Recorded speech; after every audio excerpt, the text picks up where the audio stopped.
புதுக்கோட்டை மாவட்டத்தைச் சேர்ந்த குளத்தூர் தாலுகாவில் இருக்கக்கூடிய மலையடிப்பட்டி என்ற கிராமத்தில் ஒரு அரசு ஊராட்சி ஒன்றிய துவக்கப்பள்ளின்னு ஒன்று உண்டு.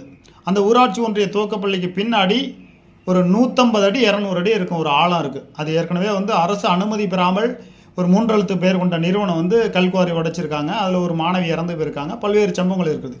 இதில் அந்த 150 அடி ஆழத்தை ஒரு மண்ணை போட்டு மூடணும் அப்படிங்கிறத மாவட்ட ஆட்சியருக்கும் முதலமைச்சர் தனிப்பிரிவுக்கும் குளத்தூர் வட்டாட்சியருக்கும் மாவட்ட வருவாய் அலுவலருக்கும் எல்லாத்துக்குமே நம்ம கடிதம் போட்டிருக்கோம். வட்டாட்சியர் போய் ஆய்வு பண்ணியிருக்காங்க, விஏஓ ஆய்வு பண்ணியிருக்காங்க. இதில் மாவட்ட ஆட்சியர் அம்மா அருணா ஐஏஎஸ் அவர்கள் இதில் போய் நேரடியாக ஆய்வு பண்ணலாம், தவறே கிடையாது. ஏன்னா இதனால் பல உயிர்கள் பாதிக்கப்பட்டிருக்கு. அதனால் புதுக்கோட்டையில் இருக்கக்கூடிய மாவட்ட ஆட்சியர் அம்மையார் அருணா ஐஏஎஸ் சிறப்பாக செயல்படக்கூடியவங்க. அவங்கள பற்றி பாராட்டி ஏற்கனவே பல செய்திகளை வெளியிட்டிருக்கோம். அதனால் புதுக்கோட்டை மாவட்டம் குளத்தூர் வட்டத்தில் இருக்கக்கூடிய மலையடிப்பட்டியிலுடைய அந்த மர்மமான கல்குவாரி